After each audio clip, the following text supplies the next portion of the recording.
So I think what we're noticing right now globally is this real separation of worlds.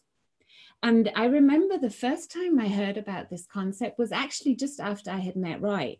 And we were at this workshop in Sweden with the now passed away hypnotist Dolores Cannon.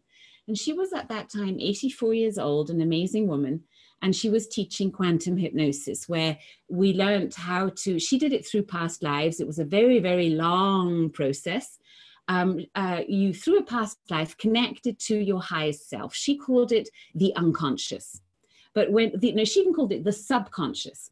And I remember when we were sitting there learning this technique, we, in that moment when you get to experience her taking a client through this process, and the client starts speaking through what she called the subconscious, we knew this is not the subconscious. This is something way wiser, way more special. So we started investigating in it. And for us, it's called the highest self.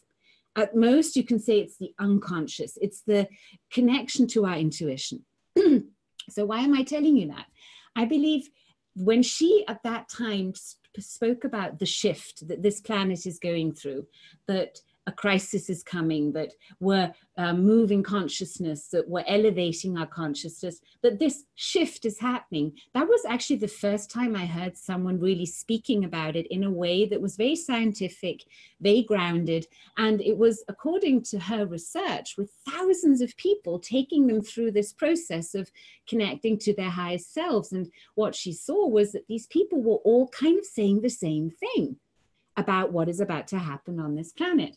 So she described it as that we will notice that this planet will go through phases until the final shift, the separation of worlds actually happens. And the way she described it is that there will be people who will stay stuck in the paradigm of war, in the paradigm of being in conflict, of being driven by fear, of really staying stuck. And then there will be those who choose to awaken, who choose to continue growing, who choose to continue serving this planet and coming on a mission that have a heart-driven sense of life. And these two realities, these two dimensions, at the beginning of this process, still one, right? So that's where we started out. And then this whole dynamic, I say from when we shifted from Pisces to Aquarius, so around about 2000, that started, right? And then it starts to become like a zigzag. It's like two planets existing realities next to each other. They're no longer one, but you can see the difference, right? You notice, oh, that person is at this level of frequency, I'm at this level of frequency. It's different, right?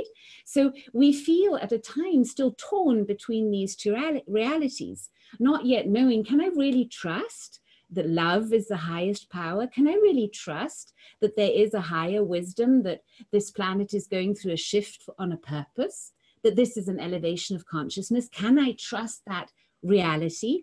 Or can I only trust this, what I see, this war-torn, conflict-ridden planet? And what am I choosing for?